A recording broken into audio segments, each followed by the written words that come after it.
Kakati omukyalo ono amaze n'agenda mu ddwaliro bamulongoose. Watuukiddwa okugenda mu ddwaliro ng'ebintu ebimuleebeeta wansi byeyongedde obuwanvu. Alina ebintu ebireebeeta wansi ebiwanvu biringa ensigo z'abasajja, bireebeeta biti. Envunyu zimuli mu bukyala kubanga buvunze. Akulukuta amasira mu bukyala kubanga buvunze. Zimumazeeko emirembe bwe muzimunyonyoogera tasobola kutereera. So mukazi wattu agenze mu ddwaliro alabe nti oba munnange bayinza okuuma ku bujjanjabi obuyinza okukomyawo obulamu bwe bwe yalina emabega. Naye abantu abasinga obungi abalaba ku mukyalo ono n'abantu abalaba embeera gy'alimu baamugambiddewo nti nnyabo ogamba nti olina infections naye ezo si infections. Eryo ddogo wayagala muka musajja n'akikukola. Omukyalo ono tayogera ye agamba mbu infections ebintu byatandika bimusiibwa mu bukyala n'abanga yeetakulatakula akabanga bwe kaayita ate agenda okuwulira atandise okuva ekivundo ekiwunya mu bukyala bwe. Ono bagenza okumutwala mu ddwaliro ng'awunye ekivundo ekimufubutukamu wansi. Ekivundo ekimufubutukamu oyinza okugamba mmese enfu. Naye omanyi kyekitegeeza omuntu bw'otuukira okuvunda obukyala ne bujjamu n'envunyu, embeera gy'obaamu, obulumi bwokka bw'obaamu. Olaba omuntu ofuna bbwa ku mukono ne ligaana okuwona n'owulira nga likumazeeko emirembe. Naye ate olwo okuvunda obukyala bwo ne buba nga bulimu envunyu. Kati yo embeera ono omukyala gy'alimu. Agenze mu ddwaliro alabe nti oba n'afuna obuyambi. Nejjukira alina ebintu ebireebeeta wansi baamugambye ye mbu ekyo kinaanansi. Kati simanyi oba mu ddwaliro ezzungu bakola ku binaanansi oba babisalayo busazi, simanyi. Kakati kansooke mukutuuseeko omwewulireko then omale olabe n'akatambi ng'omukyalo n'agenda mu ddwaliro. Vidiyo nkusaba ogimpereka like tambule tuke ku buli muntu vidiyo yiiyo. Nsa ku buyambi bannange, bakyala bannange bagala kunnongosa naye tunula mu kamera. Bagala kunnongosa naye siina ssente. Bannange omukyalo ono gwe mulaba wano akulukuta amasira. Nange wendi wano ndi ku kizibu naye okusinziira okuyamba omuntu olina okuguma omutima. Olina osiba n'obanga omusawo naye awunya avaamu ekivundu yenna nga bw'omulaba. Obukyala bwonna nabaana alina ebituututu ebyeru yenna. Tali awo tabitegeera ate talina kikaaki naye alina ebukojja. Ebukojja yabagamba bamulage ekikaaki. Bamugamba buli mbuzi ku nkondo yaayo. Maama we yafa nga tamulaze kika. Kati embeera eyo gy'alimu. Yagendako ewa Koni kusimba ne Koni yali bize n'atasobola muggyako entaaviyo. Tali wano akaaba kusaba buyambi talina gyadda. Gwe yenna ali eyo ng'olina ekikolo ky'eddagala, olina obuyambi obusobola omutuusako oyo alina eddagala. Bannange mba mukutuusaako asangibwa Nakifuma. Ayaya byebyo ebyange. Ku buyambi nalwala wansi mu bukyala bwange zasooka nga nsunda.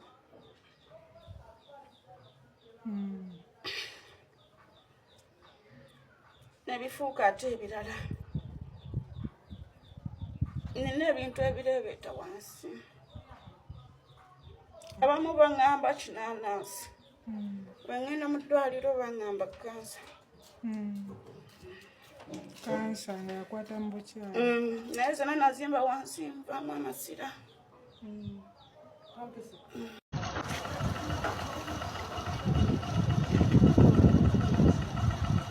Tula kisajja.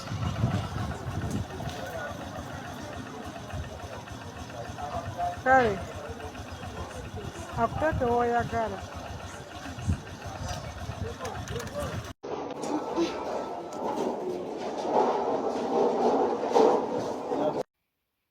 badda bange abantu bayita mu bulumi mu nsi eno, naye omukyala ono ali mu bulumi ebyaddala. Omukyala ono ali mu bulumi ebyaddala, ali mu bulumi.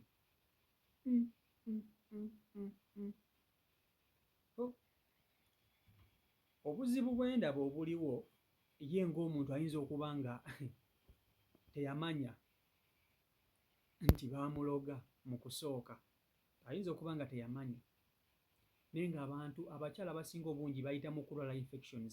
Omukyala ne bw'akula balwala infections bulijjo abakazi. Infections ziva ku bintu bingi eby'enjawulo. Infections ziva ku ttooyi ze mugendako nga mmwe abakyala, ezo ttooyi ze mutuulako, ze musitamako. Infections zivaawo. Infections zireetebwa abasajja be mwebaka nabo nga bazirina, nabo bajja ne infections zaabwe. Ne infection teri infections eyinza kuluma mukazi n'avunda busolo, teriiyo. Kati ono ye ekimuluma kyatandika kimusiyirira. Okumusiyirira, infection tezisiyirira. Ababimanyi mu mpabule, infections tezisiyira. Ono byatandika ng'obukyala bwe bumusiiwa n'abutakula. Ebbanga nga liyita, agenda okuwulira atandise okuwunya, ng'atandise okuvaamu ekivundu. Infections bwe zikuluma ovaamu mazzi mabi, ng'amazzi nga gagawunya ng'omukazi. Naye ono agenda okuwulira atandise okuvaamu oguvundu ogutategeerekeka. Kwegugendako mu ddwaliro ne bamuwa ku mpeke za infections nga yamanyiza ezimuluma. Agenda okulaba atandise okumera ebintu ebiringanga ensigo z'abasajja mu bukyala nga bijja bivaayo biti. N'agamba ho kalabaayi, kati ndowooza waategeerera nti obudde buzze ku bunnaabwo, wabula wenjogerera essaawa zino waatuukidde okugenda mu ddwaliro ng'ebyo ebintu ebireebeeta ate byo bireebeetera ddala. Ayambala ka bokisa okubikwata bireme kuleebeeta kugwa wansi. Ayambala bakayita batya? Ayambala kapatra, kapatra bireme kuleebeeta kugwa wansi. Avunze obukazi bwe bulimu envunyu, embeera gy'alimu gy'ayitamu, obulumi bw'awulira ng'abantu. Naye mbabuulire, abakazi mwesonyiwe babba ba bannammwe, mubeesonyiwe. Mwesonyiwe babba ba bannammwe, bagenda kubaloga, bagenda okubatugumbula. Nabagambe mugamba nti ku bafumbo kwe mutava, naye muganda wange ogenda kusanga omusajja omufumbo mukazi we nga ye tasaaga. Neewuunya lwaki bano abakazi abafumbo tebaloga babba baabwe obutayenda, balogamu mmwe be baba bayenzeeko. Omusajja n'abeera mu maka nga mwenzi, atambuza empale wano na wali, naye nga mukazi we tasobola agamba nti akankwate mu bba wange atereere, wabula mmwe bw'ayendako mmwe baateekako obusungu. Mukama Katonda ono abasaasire. Naye mmwe mwesonyiwa babba ba bannammwe, mwesonyiwa babba ba bannammwe. Abasajja bafumbo musooke mubalekemu. Kiba kirungi nnyo ne weetandikira omusajja taliko nkaayana, naye mugenda kuyingirira ebizibu bye mutagenda kusobola, mugenda kuyingirira ebizibu bye mutagenda kumalako nabyo. Kati abantu bagamba ono omukazi ayamuloga yagala bba wa munne yamukola bino, yamuloga bw'ati okumuvunza obukyala, anti obwo obukyala obumwewaanya kabuvunze abumalewo. Alabe kyanaddamu okwewa baawe, kale kyanaddamu okumunoonyaako. So embeera bwetyo bweri.